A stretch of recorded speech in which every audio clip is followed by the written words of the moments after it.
Tonight we're going to look at this brand new first aid kit and look at it as a potential replacement for this Eco Safety that I've had for a few years now that is probably running expired. So I want to compare and see if this holds up and if there's maybe some things I can cannibalize out of this one. So to begin, well, first let me just show you the Eco Safety first aid kit made out of recycled material in a durable pouch that's waterproof with sturdy zippers with small lanyards on each one that can be repurposed for other things. The hallmark of a good first aid kit is that you can use all the parts of it. And this, as you can see, folds out into an abundance of supplies. And let me turn it right side up. So let's just kind of go through. You have insect sting relief pads 2. You have a number of alcohol prep pads. I mean, just quite a lot of alcohol prep pads. You have a number, well, you have 1 pack of burn cream. I'm sorry, there's two packs of burn cream here. So that's good to have. Here you have a number of different bandages, butterfly coercers, your regular day-to-day Band-Aids, your 1 by 3 inch adhesive strips, your 3 by 3/4 inch adhesive strips, and you have a ton of these. These are your day-to-day Band-Aids. As you can see, you can sort it out, but you've got the kit adds extra pockets here and here for and these are extremely sturdy. As you can see, this is hand stitched together.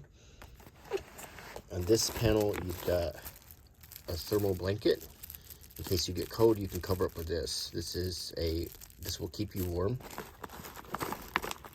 You have a compass, which is a first-rate compass for navigating.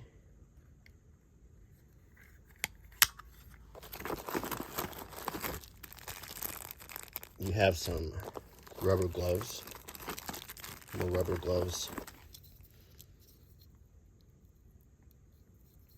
What is this thing? Is this a fire starter or is this a whistle? No, it's a little flashlight.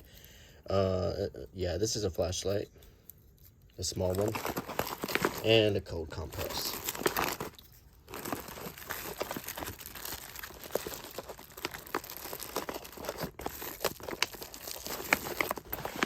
Folds over neatly.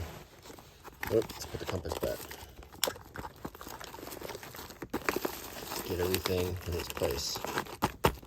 Here, emergency matches in a watertight container with a gasket to keep it dry. You've got a lot of matches in there.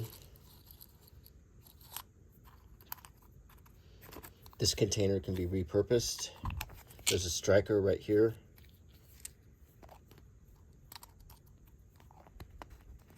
The container could be used for water, for field crafting. You have a hooded poncho. In case it starts raining, you'll want that. First aid guide gives you necessary instruction.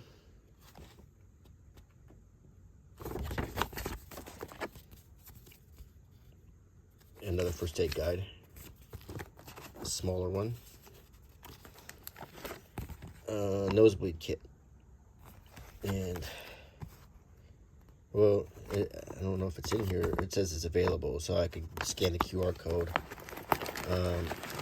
Here are gauze pads. These are way to dab blood if you are bleeding. Extra absorbent, almost like a field dressing right here. These are big gauze pads, so if you have a cut After cleaning, you can put this on to stop the blood and then apply compression. So you got a lot of gauze pads here. Pair of tweezers. Safety pins can be used for a number of things. They can connect items together. You can heat them up to lance blisters or anything that might need to be lanced. These wooden sticks can be used as splints, tongue depressors.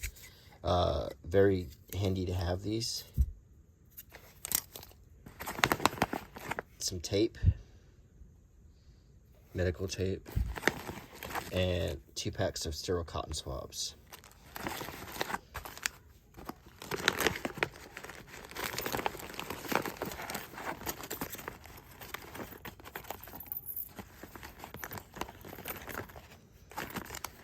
Put all this back in.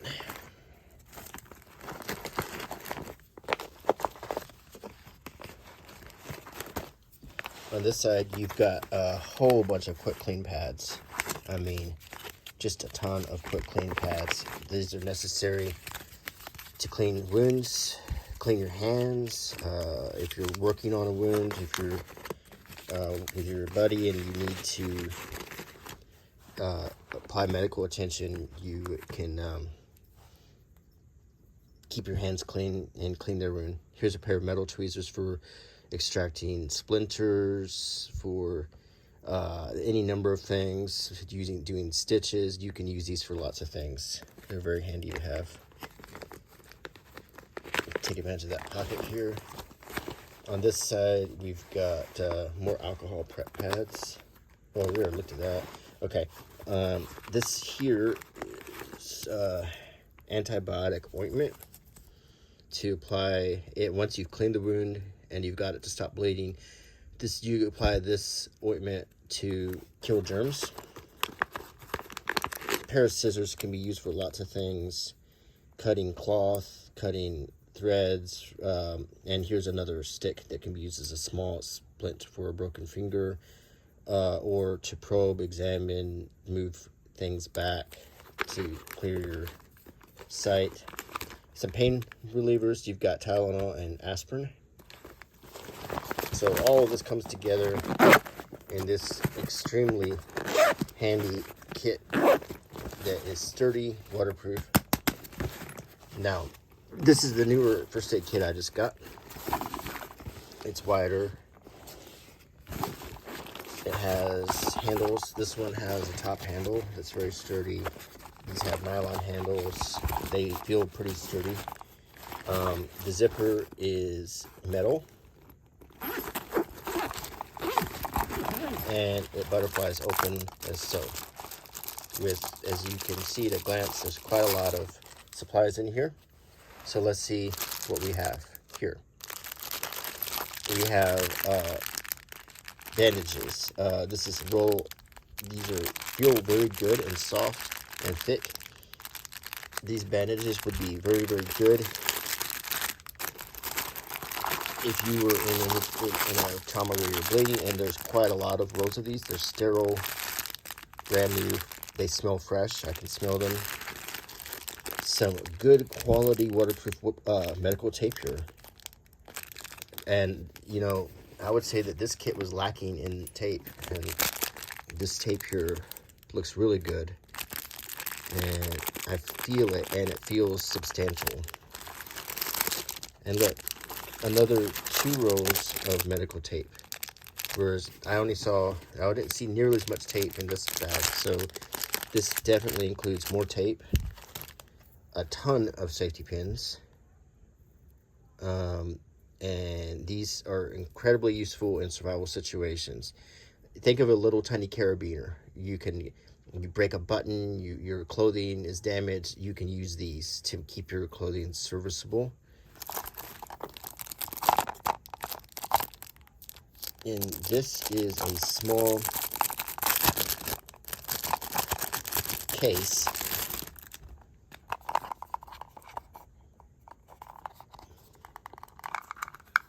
Inside is a separator to put pills or any number of uses you could have for this. You could also take this out.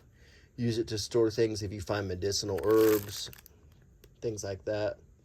Mosses that can be used for injuries. So this is a very handy container that just has any number of uses, and it clasps tightly closed. As you can see, it makes a good seal.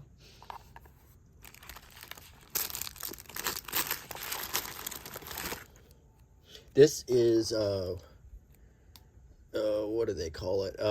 When you want to, if you need to make a vein, like a tourniquet, but not exactly a tourniquet. It's a rubber strap that you would wrap around your arm to constrict your veins. So very handy thing to have. This is a whistle. So if you're in distress, a whistle is a good way to get people's attention. And also this comes with a pair of tweezers like the other one did. They feel good and sturdy. Hold on one second.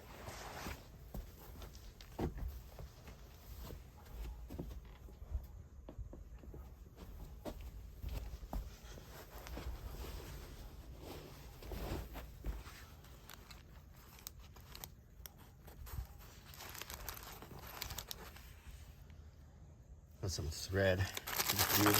Okay. So let's put all this back. So a lot of good supplies in here. I'm gonna go ahead and put this back in here. Believe it or not, even this piece of plastic can be used for fieldcraft.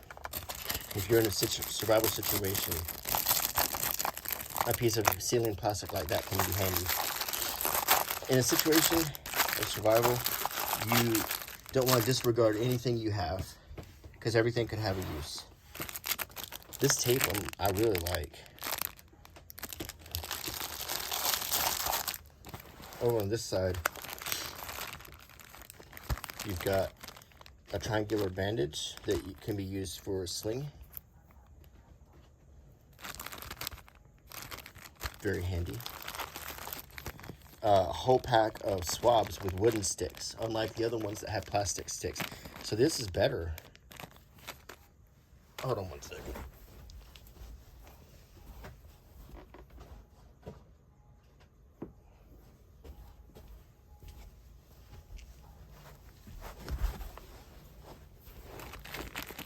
Okay. A much better pair of scissors than the other kit had.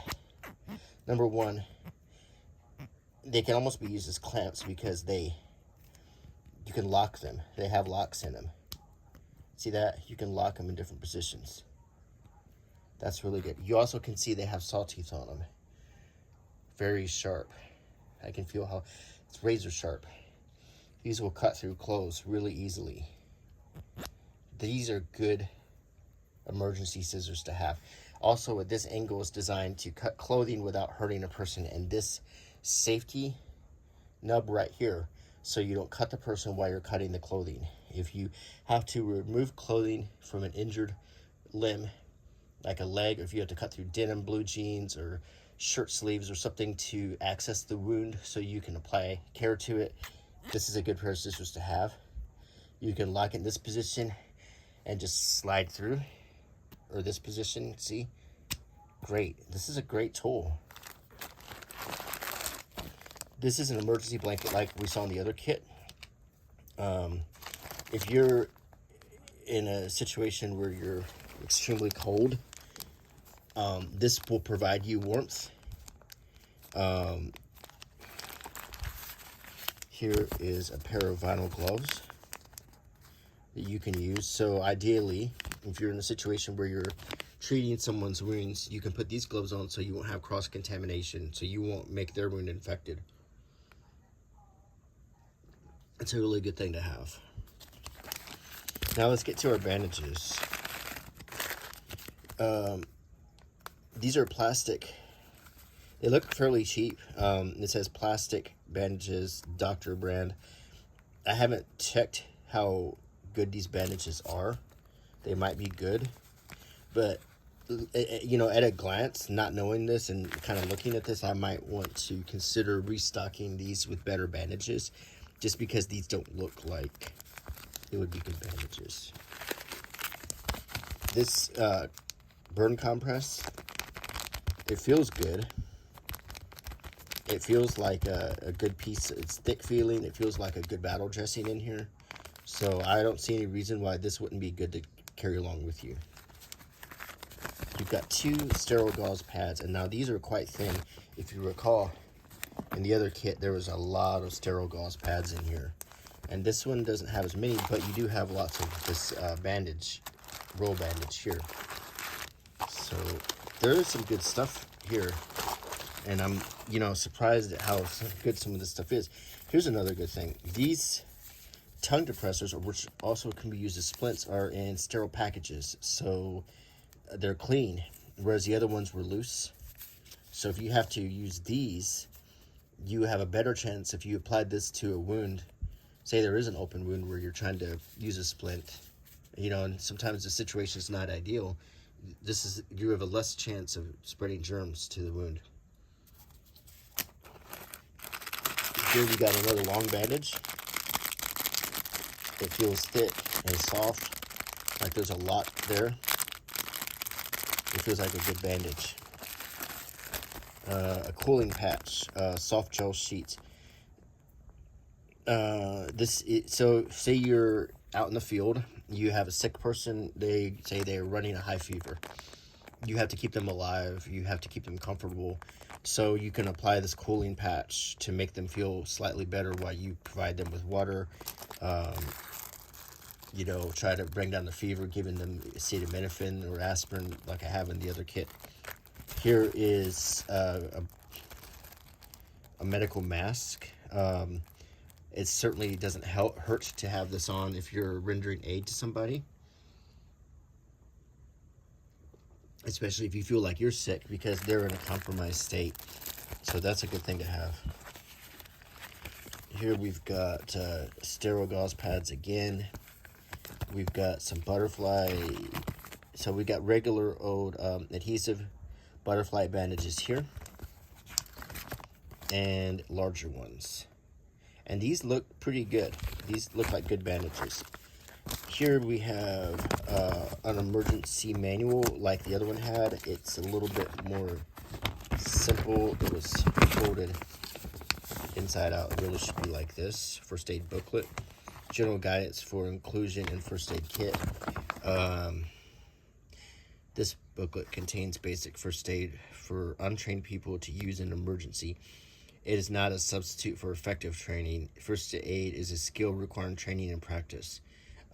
You should not attempt to give more than this basic first aid if you've not been trained. And the reason for that is you could hurt someone severely if you don't know what you're doing, particularly if you're applying chest compressions or CPR, those, or the Heimlich maneuver. If you don't know exactly, for example, if you were, going to perform the Heimlich maneuver, you would need to know to place your hand in this configuration in the area between the navel and the bottom of the rib cage.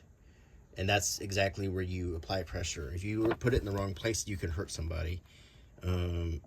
So it tells you in consciousness. In most workplaces, expert help should be available fairly quickly. But if you have an unconscious casualty, it's vital that his or her airway is kept clear. If you cannot keep the airway open as described above, you may need to turn the casualty into the recovery position. The priority is an open airway, wounds and bleeding. I'm trying to see. It doesn't say about applying pressure. Basically, if you have a person who's bleeding, and if you're the only one there, you should apply pressure to the wound, direct pressure to stop the bleeding. If that doesn't work, you can attempt to use a pressure point, which is an area where there's an artery that can be pressed to stop the flow of bleeding. If that doesn't work, then you use a tourniquet, and a tourniquet should always be the last resort. They always show in movies people putting tourniquets on people. That's not necessarily correct, though. You shouldn't apply a tourniquet except as a last resort. And if you do apply a tourniquet, you should indicate on the patient that you've put a tourniquet on them by putting a T on their forehead, either in blood or in any way you can, to mark a T on their head, so medical team knows immediately that they have a tourniquet person and that they need to get that tourniquet off as soon as possible, because it can cause limb loss. So let's do a little sorting here. So we're putting that manual back in. So we have the gauze pads. You got these bandages. Let's make sure all the gauze pads are together. Now, I think the bandages should be under the gauze pads. So you should have gauze, compress, bandages. Bandages should be in order of severity. So it should go like this. Then you should have your vinyl glove. This is for a broken arm, or just basically to make sure the arm isn't moved. So with these instruments here, the swabs, emergency blanket can certainly go on top, and these wonderful scissors, I really like these.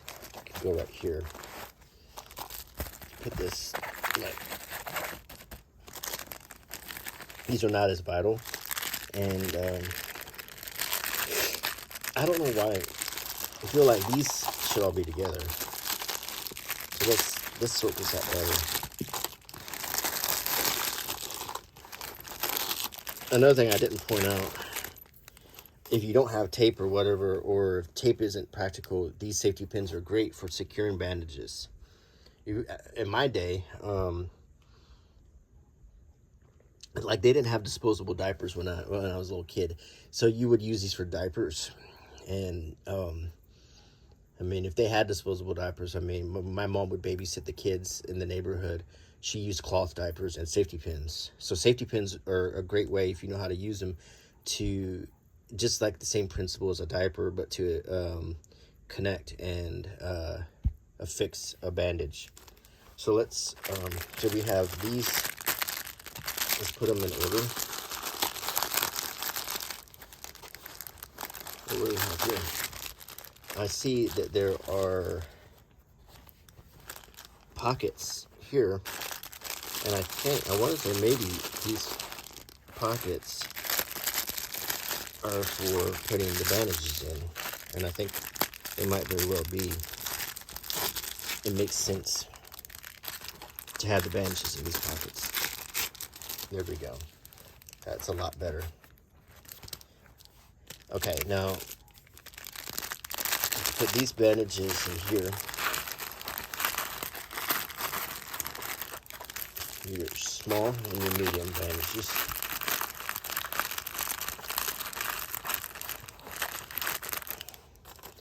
This handy organizer, and this could be used for so many different things in a survival situation. It's a terrific thing to have. This tourniquet, I'm not exactly what this is called when you use it to get a vein. You know, a lot of times they use it if you're giving blood or have to do a blood test. I'm not exactly sure what it's called. Put it here. This whistle. See, the whistle also comes with this key ring, which can also be used in a survival situation. Everything has its use. The tweezers. You put the pins in here. And you've got 3 good rolls of tape. You put it in here. And look at that. Now, this is starting to come together as a good kit. Now, the criticisms I have of this one, which I really like, I still like this kit a lot, is there's just not very much tape in here. There's not very many safety pins in here. It does have a compass. It has more instruments. And this, okay, their first aid guide, let's see, there's 2 different versions. There's like, I guess it's the same, it's just folded differently.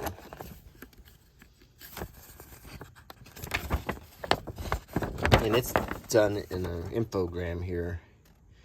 It tells you what to do: external bleeding, internal bleeding, thermal burns, chemical burns, drowning, electric shock, it has instructions for CPR. The other first aid kit was a lot more like, don't try these things if you haven't been trained, but this one actually gives you instructions to perform CPR. Place the heel of the hand on the center of the chest between the nipples. Put your other hand on top of your fist with your fingers interlaced. Keep your arms straight. Position your shoulders directly over your hands. Push the chest down 2 inches.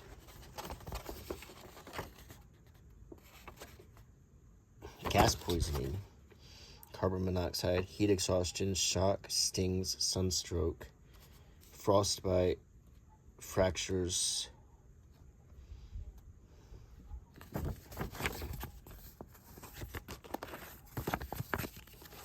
Interesting. I also think this poncho is a good touch. It's a good quality. It's Ozark Trail. And if you're out in the rain, you know, you'll want to have this to keep your clothes as dry as possible. Staying dry and staying clean are two of the most important things you can do in a safety situation. These tweezers feel a little bit more flexible than these tweezers. Like, these are softer. These are a little harder. I think I prefer these tweezers.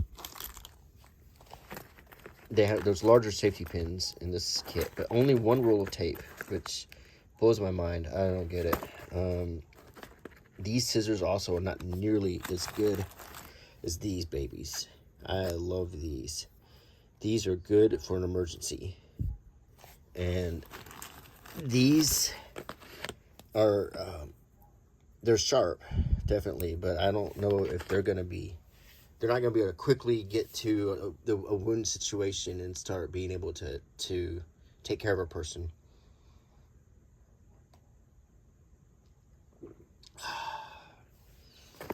And of course, this comes with painkillers and fever reducers. If you're running a fever in a situation, you want to have fever reducers. I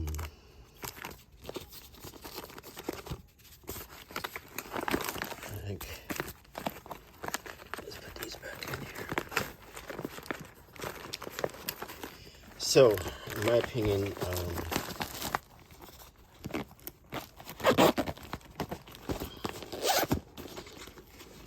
this is a good first aid kit.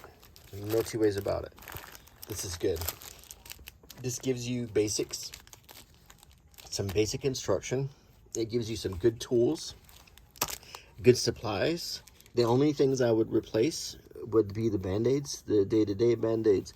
I would add painkillers, some packs of Tylenol, some packs of aspirin. If you get a bee sting, for example, you can rub aspirin on it. That actually helps a bee sting. I mean, a lot of people don't know that. Take your tongue, lick the aspirin, and then rub the aspirin directly onto the bee sting. That actually helps.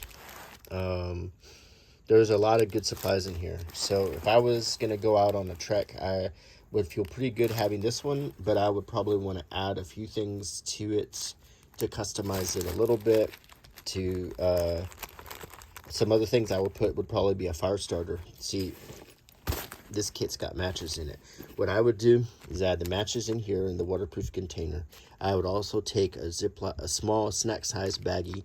I would take about a dozen cotton swabs, and I would saturate them in petroleum jelly until they're like clay, each one. And now what you do with those is, if you need to start a fire in a pinch, you take one of those saturated cotton swabs, and you can just use Vaseline. Just put Vaseline into that cotton swab until it's like a little hunk of clay. You take that cotton swab, put it under some sticks, and light it. It is a fire starter, a quick fire starter, and that will burn long enough. Even if you're dealing with wet sticks or wet kindling, that will burn long enough to dry it and get a fire going. So that's another tip I wanted to throw out for you. This is a good old first aid kit. I recommend it. Basic. You can find it online on Amazon. Look for this basic red bag. It's got the supplies you'll need. Of course, I like this one too, but what I always say, if you're going to go on a long road trip, if you're going to be driving through spans where there's no towns, make sure you have a good first aid kit with you. I hope you enjoyed this video. Until next time, bye.